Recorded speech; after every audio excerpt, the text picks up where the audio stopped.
kamoka no nzambe pour ça nzamba permettre té même ata bateli au poison même batali plan ba bomonde bazo sala plan ba ba Joseph Kabila Kabangi to yebi ba plan wana to démanteler ki ba système ba plan wana nyonso toujours bato bazaka contre ba ennemi à peuple congolais ba yebani bato bazaka contre nationalisme bato ezali vertu ezali obligation mutu nyonso akoleka nango ndenge biso na islam tolobaka kol nafs zalikatul mait mutu nyonso am nyonso kokute mort eza mpona mutu nyonso toswetaka yango mpona mutu te mais ezali nzela au passage obligé ya biso nyonso tokoleka na kati ya liwa tokoswete mpona mutu te soki mutu akufi mais toyebi na mokili mpe baprécipitaka liwa ya mutu pensa mpe kobomunda masasi kotiela mutu poison babilo mabongo ezali précipitation to yo moko mpe oluki liwa na yo na makambo moko ya mabe to accident mpe ekoya mais nyonso wana ezaka mokano ya nzambe mpo so nzambe apermettre te même ata bateli yo poison même basali plan babomonde bazosala plan baboma Joseph Kabila Kabangi toyebi ba plan wana to démanteler ki ba système ba plan wana nyonso toujours bato bazaka contre ba ennemi à peuple congolais ba yebani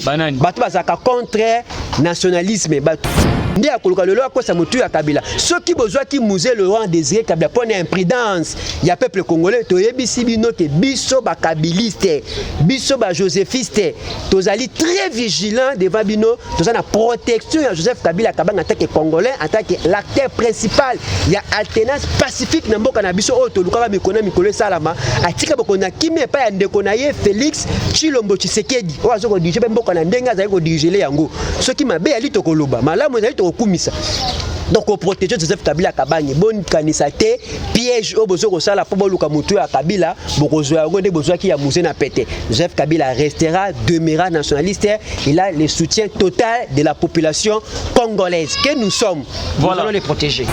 Joseph Kabila Kabangi c'est un patrimoine où le peuple congolais tout en entièreté faut protéger. Faut protéger, c'est pas facile en Afrique le monde en Afrique. Papa Museveni le comme na 6e mandat. Denis Sassou Nguesso quand il mandat le accepter cet adage, il est toujours assoiffé du pouvoir. Paul Kagame l'allié principal américain. Pourquoi batinda kaye na démocratie atapé bokonzoka batu misusu. Kabila Kabangi atiki pouvoir awa na bopete nyonso même ata goutte ya makila moko ya congolais tangi pour makila. Peter Kaza da reconnaître yango cadre men na IDPS. Dans une mérite la protection et invité nanga lelo maloba mbote mwana mboka. Mbote ndeko eza kaya merci mini ndenge bo pesi biso sur occasion ya koleka na kati ya émission na bino pona kolobela basango ya politique ya mboka na biso na zali kopesa d'abord longonya mingi na moto azali ko encadrer biso na kati ya politique zali mwana mboka le premier soldat ya rais Kabiliste du sang, excellence Moussa Mondo Sade, vice-ministre ya hydrocarbures, touti ko passer fête ya ba héros nationaux na biso, ezali Lumumba na musée Laurent Désiré Kabila, les deux bazalaki ba nationaliste ba kufa pona bolingo ya mboka. Pona intérêt supérieur ya nation ba nationaliste ba lingaki ba impérialiste ba dominer mboka na biso te biso attaque ba muséiste lelo ba josephiste kabiliste toza toujours na sima ba héros nationaux oyo Joseph Kabila Kabangi a matérialisé vision ya papa naye fait musée Laurent Désiré Kabila ya lutter contre impérialiste et ko favoriser nationalisme na kati ya mboka na biso Congo tozalaki na mausolée et na saluer sur présence ya chef de l'état ala qui vraiment qui a dali président ba congolais nyonso présence qui très remarquable na kati ya manifestation biso pe tozalaki wana alliance de kabiliste musulman ezalaki wana conduit par Imoko excellence Moussa Mondo et puis na biso tozalaki na kati nangai rapporteur de monde tozana tenir ya fondation musée Laurent Désiré Kabila comme pas honorable Jeannette Kabila tozali kati ya mboka basango ezali ebele tozana na disposition na bino soki pe makambo ezali na ngambo na bino ba question ya kotuna tozaka dispo na internet na WhatsApp toko répondre bino na ba préoccupation bozaka na concernant masolo ya mboka na biso na etali politique. Voilà tout ko commémorer Laurent Désiré Kabila comme muséiste. Aujourd'hui Edi Kapen est libre abimi na kati ya prison. Parce que les grâces présentées par mon conjamboka. Est-ce que beaucoup de que procès peut fondre que boye ba vraiment la vraie liwa vraiment ya solo à mon conja ku fandenge ni to ba vraiment éclairer dans l'opinion publique. Liwa ya musée Laurent Désiré Kabila yebani.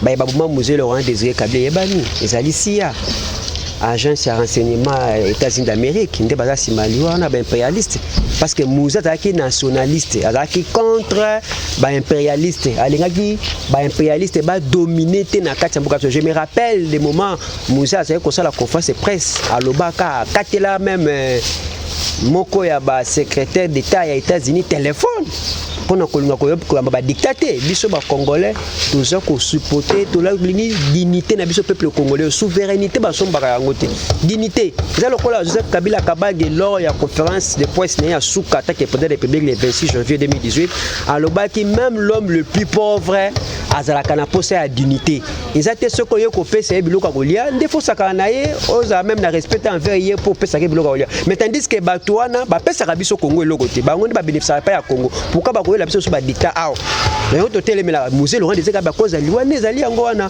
ndeko Edi Kapene principalement cause na ye arrestation na ye ezali po achevaki Rachidi wazaki garde rapproché à musée Laurent Désiré Kabila o ba sous-estimaka ki yende atiraka à bout portant et pas ya kondo musée Laurent Désiré Kabila ndeko Edi Kapene nde apesaka ordre ba achever cause ya liwa nezaka yango wana po apesa raison valable te oyo ye abomisaka ndeko Rachidi mais bakangaka ye azaki condamné à perpétuité pour na mboka na biso peine de mort musée Laurent Désiré Kabila ataki yango na moratoire na droit une koloba suspension hein ezaki sous en vigueur te bako condamné sous la mort à perpétuité mais à perpétuité chef de l'État a été coupé sa grâce le 30 juin 2020 bato bazaki na peine à perpétuité bakomaki na peine de 20 ans ba peine na bakaki na peine de 20 ans ezali peine ya suka na ba peine nyonso na loi pénale na biso dernière peine pardon na mboka na biso ezali 20 ans et dit qu'à peine a coquille 20 ans en prison banda bakanga ki c'est tout à fait normal mais chef de l'État attaque mokonzi mboka yabi ke liwe dit qu'à peine akanga maki pona koko likambo eko isaki moko ya ba héros national ya mboka na biso akaka ko sa makamana ça peut pas kota en accord pas kota en discussion na famille ya musée Laurent Désiré Kabila les alités que famille ya musée Laurent de la nation il peut prendre des décisions seul il est les garants il a des conseillers avant les garants un président prend des décisions pas dans le contexte de la famille normalement parce que les likambo ça y est ça la passe tout monde qui pasteur moko boya mboka oyo o abeta maboko na église de pona bacteur politique alobaki ya yebi mutu aboma musée Laurent Désiré Kabila ils likambo ça ka passe na famille ya mutu wana ba perda mutu munene ba yebi cause ya liwa na été mais il dit qu'à peine à moment mutu abeta o ba passe bango to tirer ba information ya clair que makambo zo qui est pas fruit de l'ambon lobby to parce que za mambo fruit de l'ambon a relaté ka o eza vérité mais est-ce que c'est vraiment eloko moi vient comme un responsable de l'église de dire des propos pareils mais les hommes de Dieu sont là pour dire la vérité les hommes de Dieu ne mentent pas. Fride Lambon, c'était un homme de Dieu, il ne peut pas venir pour mentir. Et puis il était dans le temple. Au moins qu'ils a la pasteur Otoyebi a violé. Yenda ya kanakati église yaye, alobi betela Kabila maboko, po azali muto selma comme le Congo de Salamate, lobi ya lobi bakanga Kabila. Au moins qu'ils a la ye. Mais ndenge na yebi na ba mupe na valeur besoin de pesa ka bango. Ba inzambe, banganga nzambe akoko sate devant la. Mais il y a politique, mais baza ba politique, ba okuta makambo politique tant. Mais Sambon, on n'a pas fait allusion à la politique.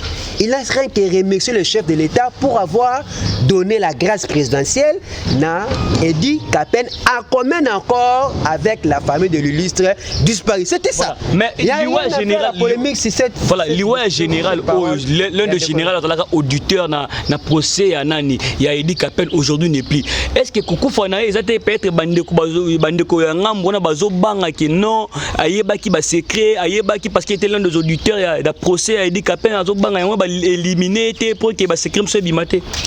On a ebi bino na saki na bino émission moko bolobaki nanga kende ko Edi Kapene nga bimi atana sanduku ba vérité o fabimisa faloba Edi Kapene ye moko Edi Kapene atana sanduku ba vérité même pasteur wana on a loba chaque fois o azo sa capable même l'équipe na biso Renaissance pasteur wana alobaka koti prison ezali occasion ba PC pas sur ba vérité et pas Edi Kapene a ko étaler en na place publique mais depuis abima si lelo attendant ba vérité on a PC bisoté ye moko Edi Kapene azali banda selon mes informations à notre possession le général auditeur général il y a cours d'ordre militaire à Bimi à Koufi parce que à Kenya qu'on soit soin en Afrique du Sud.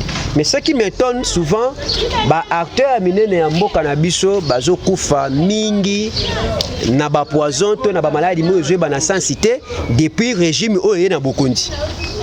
poisonisation et continue kati ya mboka. Là vous accusez le général, oui, j'accuse le régime actuel, j'assume. Belé ba koko ma malade belé ba kosi na sima ya Covid-19 même la présidence tu es pas bon. Le général a été suspendu d'abord par le chef de l'État pour ça qui mobembo na Lubumbashi sans autorisation préalable il y a chef de l'État. Selon l'information comment qui non à côté na kina raïs pourquoi ba li toujours ko zoanyo se fois chakango na kombo ya Jikaka ou ça modèle na biso les grands artisans de la paix en mboka na biso. Mais tu as la population qui a pas côté na Kabila. Mais information mutu pesa ngai information ta pana ngai avec ba kutene na été ya saki mobembe na take mutu normal Joseph Kabila Kabange depuis quel Lubumbashi nana yambi acteur politique ata moko te ba notable Katange ba ekokutala ye abisaki bango je ne suis pas venu faire la politique ici au Katanga. Je suis venu observer mes travaux. Ata na kati ya ferme, to benga ka fermier. Omoni Kabila Kabanga kol na kati ya Zamba. Ayebi to alingi nature, alinga ba nzete, ba fruits, ba nyama. Azotala ba nzete na ye, ba nyama na ye na kati ya Kashamata. Ndenga zaki na kinga kati, je crois na Kashamata zo ko so blone. Aye ko yamba ba père politique te, akosala politique na Kisasa awa tant to kendo ko joye na aéroport to ye na ye, ndeto ko zonga sa officiellement na kati ya politique. Ah ça ba pekise ko sala politique. Tu trouves pas que c'est un peu suspect de voir parmi les auditeurs, parmi Batignon, sur Bassami, ça dit qu'à peine aucune personne va en avis. Mais c'est toi qui m'informais de ça. Moi, je ne suis pas informé. Je te le dis. La mort, est allée vertu. Zali obligation mutunyo sa ole kanango. Ndenge sona Islam tolobaka kol nafs zali katelmait. Mutunyo so amnyo se goûter mort. Moi eza pona mutunyo so to souhaita kango pona mutute. Mais zali nzela au passage obligé à biso to ole kanakati ya liwa. Toko souhaiter pona mutute. So mutakufi mais to yebi na mukili pa précipitaka liwa ya mutu. Pensez que comme dans masasi ko tshela mutu poison bablo mabongo zali précipitation to yo moko po lukili wana yo na makamno moko mabe to accident pe ko ya mais nyonso wana ezaka mokano ya nzambe poso nzambe permettre te même ata bateli yo poison même basali plan ba bomonde bazo sala plan ba ba Joseph Kabila Kabange to yebi ba plan wana to démanteler ki ba système ba plan wana nyonso toujours bato bazaka contre ba ennemi ya peuple congolais ba yebani bato bazaka contre nationalisme bato ba impérialiste ba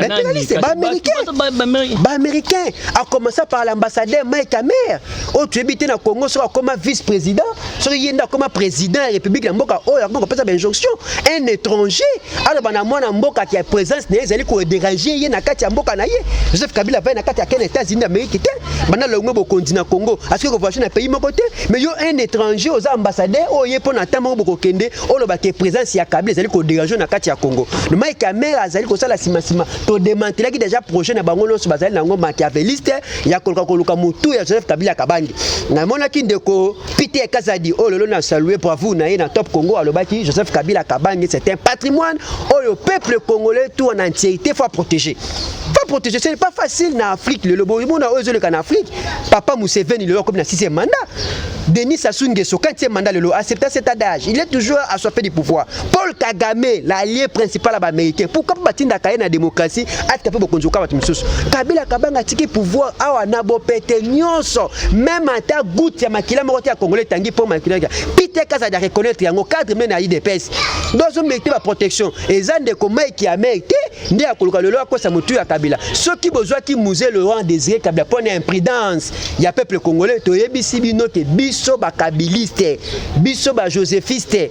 Tozali très vigilant devant bino, tozana protection ya Joseph Kabila Kabanga en tant que congolais, en tant que l'acteur principal. Il y a alternance pacifique na mboka na biso o to lukaka mikona mikolo salama. Atika bokona kimi pa ya ndeko na ye Félix Tshilombo Tshisekedi. O azoko diriger mboka na ndenga za ko diriger yango. Ceux qui mabe ali to koloba, malamu ezali to kumisa.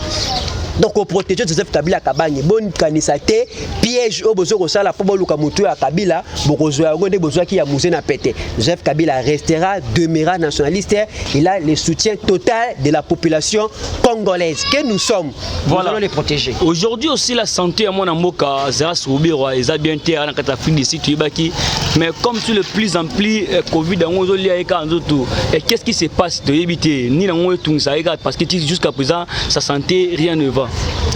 Ezali pandémie maladie wana oboneza maladie oyo joue même ba président belé ya Europe ba président belé ba Afrique pe même ba belé ba grande personnalité na ko kanisa lokolo na monseigneur Gérard Moulumba ozali papa leki bazaki chef ya maison civile ya chef de l'état akendaki kaka bele na maladi wana ndeko Pierre Lumbi pa akei kaka na maladi wana Batonier Mukendi l'avocat de Etienne Tshisekedi yepa akei na même maladi wana maladi ezali pasi ndeko Ruberwa c'est un Congolais, c'est une personne humaine comme toute personne.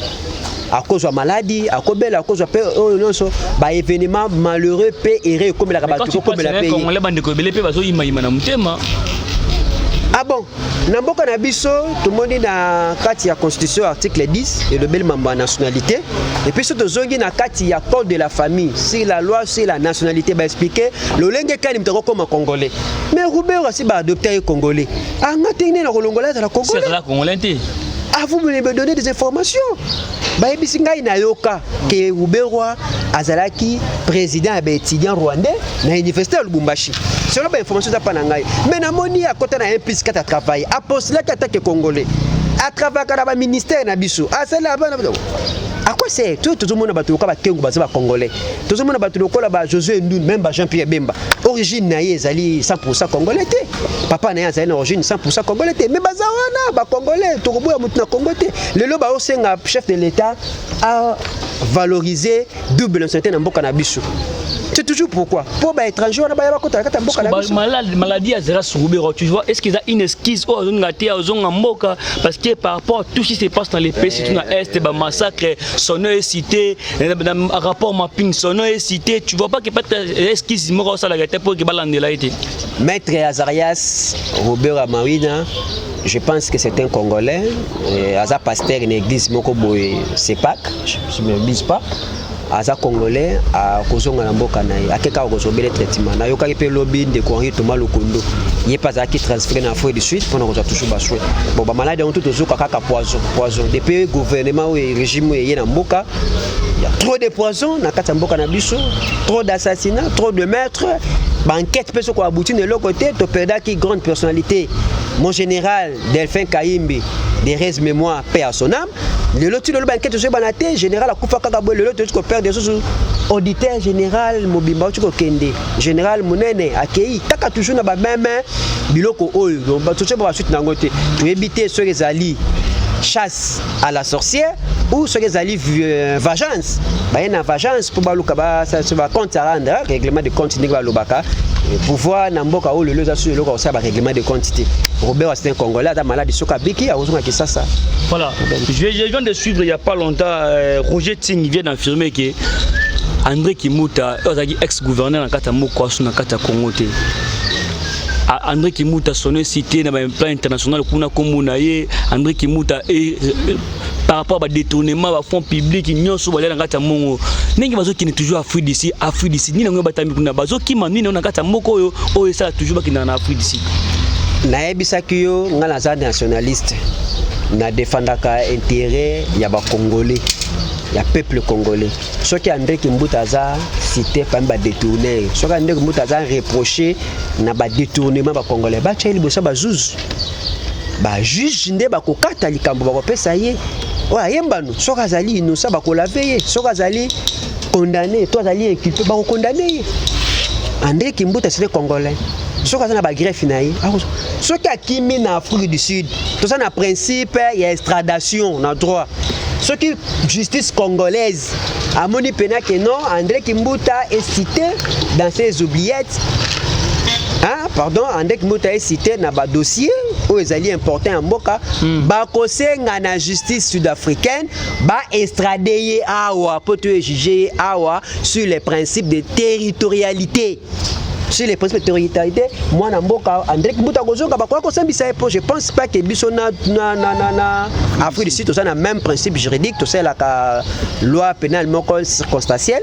Donc on sait ah ba baza ba anglo-saxon, si tout allez ba bato ya romano-germanique to ya na awa kosamba awa. Ngana lingina mona même ba d'unité ya régime Kabila. Ceux qui ont mal travaillé, ceux qui ont rendu le mal service à la nation, ceux qui ont pillé les biens des Congolais, ceux qui ont détourné les fonds de l'État doivent être devant la justice et subir la rigueur de la loi. Allez à prison, pourquoi pas? Nous sommes jeunesse, tous en pas tomate. Et si nous sommes venus en politique pour laisser ces papas-là être toujours devant nous et préparer les chemins pour les enfants, non, tel est l'autre, nous sommes dans le parlement. La moitié à parlement, assistant parlementaire, tout suppléant na bango, ils allaient au Beleba, Nana, Bassi na bango. Non, là, nous sommes là. Moi, je suis du PPRD. Je défends l'idéologie du PPRD. Au moins, quand ça permet na Batloka, Moussa Mondo, qui est ministre, il n'a jamais engagé ses frères. Après sa responsabilité, Nathan de Kodé Mokota Azali, ce sont des jeunes encouragés. Bazana Posta, il y a évolution à jeunesse. Bazana Posta, jeunesse et mata. Montée puissante, il y a jeunesse. Et pourquoi pas Nabango? Aïe qui mbouta ça député national. Si plein les aliments à naïe, qui mbouta. Pourquoi pas biso to geno? Sotang kumu na bango nyoso na FCC wana. Et le ko sala bango peut-être bada peut-être ko un peuple congolais ça peut-être parce qu'il bada ko to sa maloba autorité morale. Parce que nyoso ya ko sala pour loba. Il faut débat autorité morale. Pour ordre moi pas autorité morale. Et on pas fumata recadrer bango. Autorité morale, Joseph Kabila Kabange. D'abord, na kati ya PPRD, na parti na biso et Lobaka. PPRD, parti de la jeunesse. PPRD, parti de tous les âges. On a il y a parti na biso. Donc na PPRD to promouvoir to ça ka promotion à jeunesse. So comme ba camarade loka ba Serge Kadima, ba camarade loka ba Patrick Kanga. Ce sont des jeunes, ba camarade loka ba Francine Muyumba, ba camarade loka ba Moussa Mondo, ba Rossi Kiwa, ba Jean Saka. Ils sont nombreux. Ba za le na kati ya ba gestion. Ba bourgmestre, ba ministre, ba sénateur, ba député. Patrick Kanga était l'un des conseillers politiques. Il y a Joseph Kabila Kabang, il est le conseiller principal. Il y a le premier ministre Sylvestre Ilunga. L'obus de la jeunesse matin. Autorité morale, s'il veut donner le mot d'ordre, il ne donnera pas le mot d'ordre qui sera à la contre de la population congolaise. Il va donner le mot d'ordre qui sera toujours à l'avantage du peuple congolais. Nous sommes dans une famille. Je ne pense pas que tout le monde peut décider comme il veut à la maison. Non, faut-il avoir l'ordre. C'est le papa qui est le chef de la maison. Tout le monde a la société avec un organigramme. Dans l'organigramme de la société, il y a le DG. C'est le DG qui prend la décision, c'est lui qui engage la société. Quand on voit les fonds communs pour le Congo, c'est Joseph Kabila Kabang qui est le numéro 1. Mais d'abord, on peut savoir information. C'est ça, les députés pour la nation. Le mandat de député national est impératif. Joseph Kabila Kabang a payé la caution de 15 000 candidats pour le compte du FCC. C'est lui qui a payé. Même il était ministre. C'est Joseph Kabila qui a payé. Joseph Kabila qui a donné l'argent pour la campagne électorale. Ce sont ces députés, ce ne sont pas ces députés. Mais si nous voyons à l'Assemblée nationale, ça la compétition politique et ça entre les partis. Entre les partis. Joueur, il y a Vita Club. Encore battre était dans un joueur indépendant. Joueur, il y a Vita Club et la Renaissance. FCC. FCC c'est un parti politique, mais FCC c'est un regroupement politique dans un parti politique. Oh, ils ont dépend de FCC. Patron de la FCC. Bangono se base qu'on a carte bazal nous même Moïse Katumbi, même UDPS. Et il a ses députés. Les députés appartiennent au parti politique. Les sièges c'est pour les partis politiques. Députés dès qu'ils n'ont la parti pour siège à parti politique, parti politique n'est pas siège dans le parlement. Ce que les qui sont députés ou les qui n'ont combo à parti. Na kati na nayo so qui voter na seni ba chaka combo à parti na yo. Parti n'est pas dans la liste. Ceux qui ont postulé, ceux qui ont lobby Kinshasa c'est ça na 14 sièges par exemple. Parti politique pour liste ba député n'est à la retenue. Il faut aligner 14 candidats. C'est pour ça na moins de 14 candidats ba ko rejeter na nabino. Raison pour laquelle tokenda ki élection ba indépendant ba sala quitter. Élection to ko le candidat ba indépendant ba sala quitter. To zala ki obele na ba candidat ba parti politique, to ba regroupement politique. Cela veut dire quoi? Si un jour député à Zanango, ils allaient à parti politique naïe. Donc dengo zawana on a la discipline ya parti. Ils ont un règlement à parti. Oh, il faut tout ça. Mais non, parti que le banayo, on a la contre population. On a la pose à la bonne la population. Mais sauf comme que à la contre, il y a un principe, il y a parti politique. C'est nécessaire, tant mieux de quitter les partis. Louis est clair. Article 101, 100 et lobby, malamu. Sauf qui député, article mandat, na abimi na kati, il y a parti politique. Automatiquement, perd des mandats. Pour demander, c'est à parti, c'est à yété. Il y a un représentant qui parti. Ceux qui ont le candidat député national. Nathalie candidat, il y a PPRD. Nazali candidat yanga si on est indépendant ça va mais si on a quel combat parti siège on a zo ko vendre dans les sièges il y a parti politique au fond là qui nous défendre. Voilà mon amour kabandeko restez toujours branché continuez faites-nous confiance magazine yoga base Congo lisanga gen lomi allez écouter la chanson c'est vraiment la chanson pour na bana moka Igno straight sur masolo Igno sacré ils ont qui vision à Mukondiamoka ils ont vision à Mukondiamoka Batu belé bakanisa ki union sacrée souka na baja Pierre Bembe souka na babo Moïse Katumbi. Mais aujourd'hui, il y a tant de personnes tout le monde qui veut na FCC lelo bakati na bazana kati union sacrée. Arrivé à mon amour Lambert Mende. Il a été peut-être, je peux dire, l'un des meilleurs soldats à Kabila. Il a protégé Kabila par rapport à ceux qui ont fait ça, à fidé. Mais aujourd'hui, Côte d'Ivoire, il a laissé vraiment Kabila. À côté de la vision de Kondiamboka, c'est la transhumance politique. Professeur Jacques Njoli a le Belaki Makamouana Kalamilité. C'est la transhumance politique. Manque de conviction, manque d'idéologie politique. Moi, dans la politique, il y a 3 principes dans la politique. Plus de 20 ans à Kabila. Pourquoi mais la mission de Kweze, de Bonamboka Eze, au Kofa na moi si nanda ku 10 ans malinga kaote. Na kati ya bana po bozana bona nda ku bana misusu pe baza. Na nyoso mende sala pona Kabila linga. Azo ndaka peut-être posa na mbongo. Ndeko na ngai. Si ya travailler ko ya pona protéger Kabila. Adage mo que lobaka kosana kokufa omona baye balinga kayo no bat balinga kaote. Joseph Kabila Kabange fallait quitter pouvoir à la fidélité. Na parti politique tout ça 3 adages de lobaka, fidélité, engagement et loyauté. Quel que soit le misère, quel que soit le malheur, Toroz à la casse, ma moutouana. Nga Kabila fait ça dans Moussalate. Kabila n'a rien donné. Kabila n'a jamais même réussi. Attends, la montée, on des mythes dans Kabila, mais je suis toujours fidèle à Kabila. Je le défends partout où je vais. Nabon Baraka couleur, n'a kabiliste était. C'est ça le vrai fidèle à Joseph Kabila. Ce tout ça, ce n'est pas Lambert Mende. Lambert Mende a été ministre pendant 10 ans et pas à Joseph Kabila Kabange. 10 ans ministre Lambert Mende. Ce n'est pas à Mende de quitter Joseph Kabila Kabange. Bon, il faut répondre à un appel à chef de l'État dans l'union secrète au salé. Le long a qui bande ensemble pour les chambres union des sorciers contre la nation. Bon, et ça va comme bazo pesango, et ça vision chef de l'État n'était cette vision nous a accès sur quoi?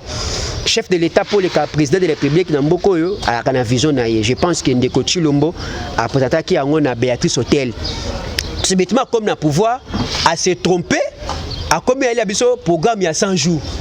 Échoué dans le programme à 100 jours géré dans la présidence, dans le gouvernement parallèle, qu'on a dirigé par Ndeko Kamere, victime, il y a crime politique. Il y a union secrète, union salée, union des sorciers contre la nation. Tu vas adhérer. Mais dans le cas où la politique, nous avons adhérer sans tanga charte, nous avons adhérer sans chef d'adhésion.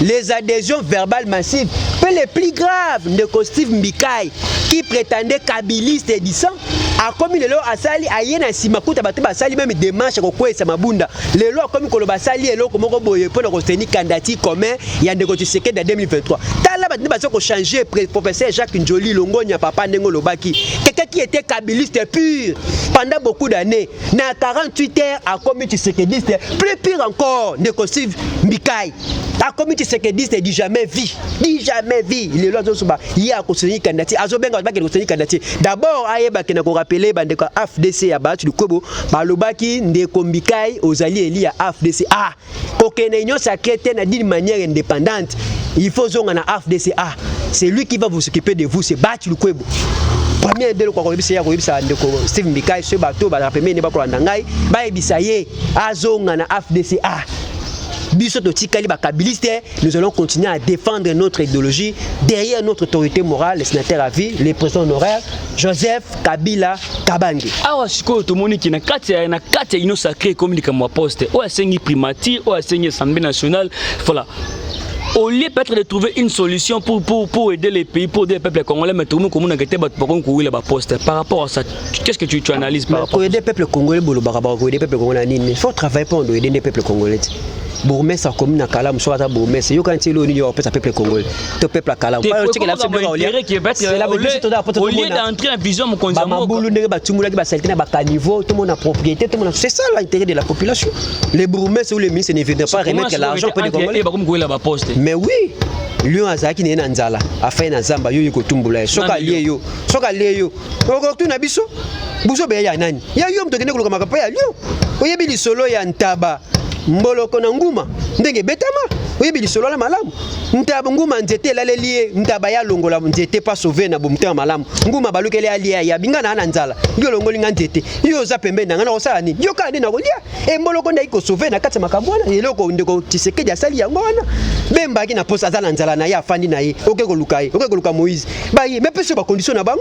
Ande ka respecter les engagements locaux bi ka respecter ba engagement te yango aboy ko sala document officiel.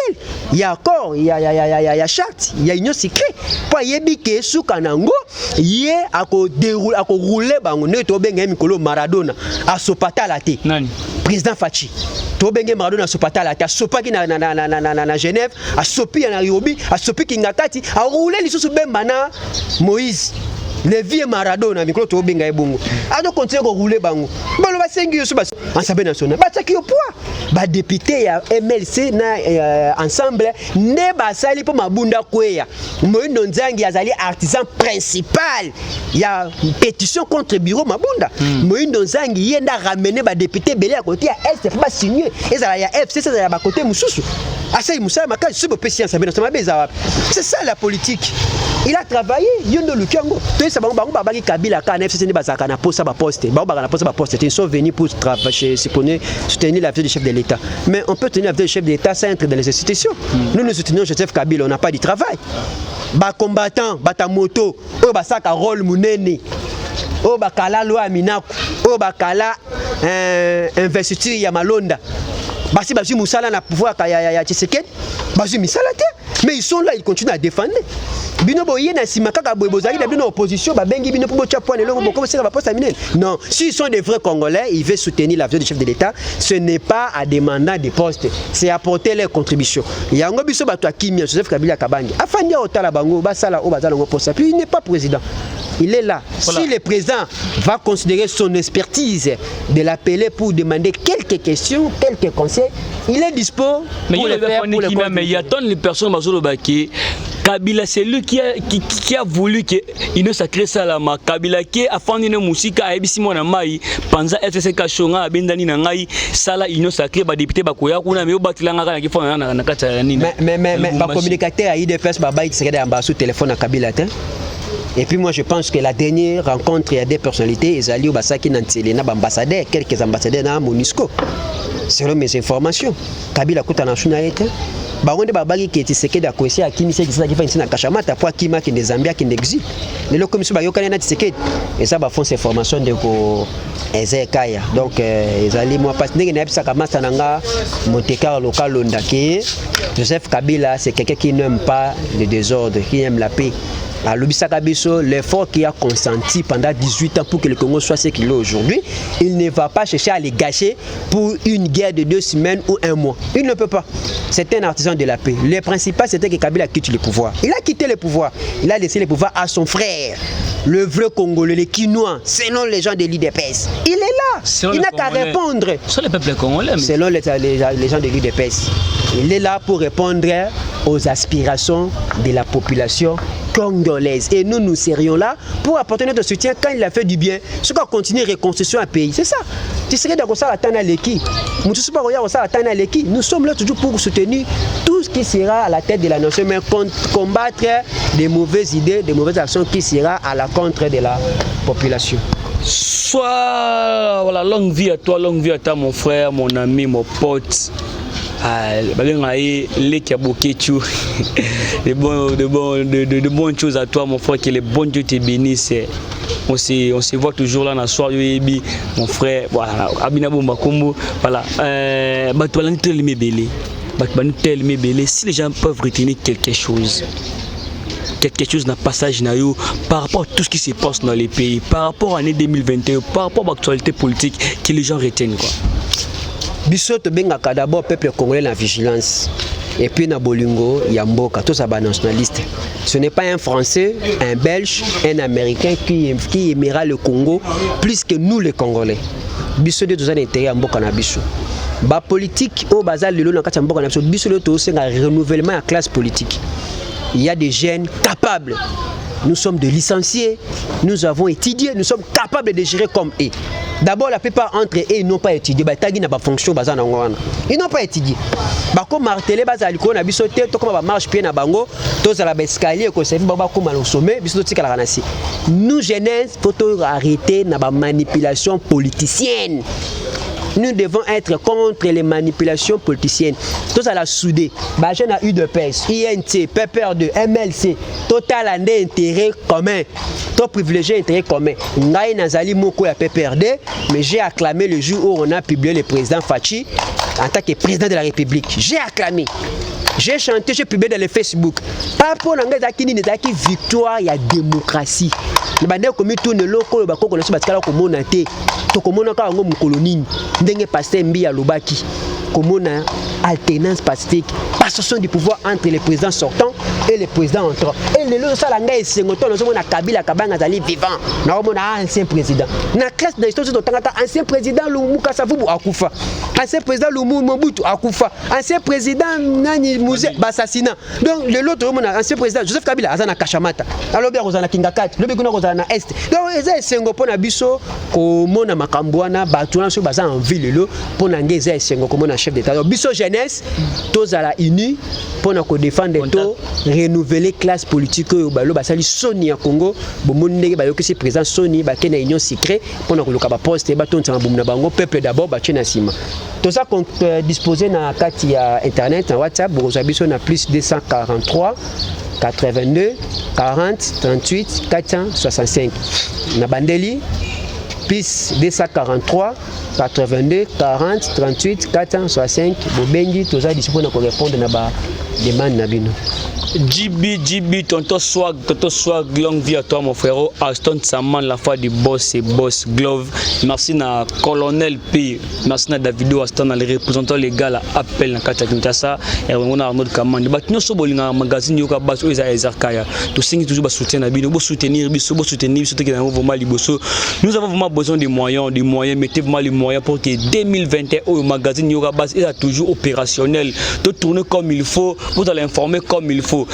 Merci na bakno sur le biso maman José depuis Espagne, merci na soutien na yo, merci na bouza tellement belé papa Lomi, merci na papa Alex, merci na papa Rigo, que le bon Dieu vous bénisse.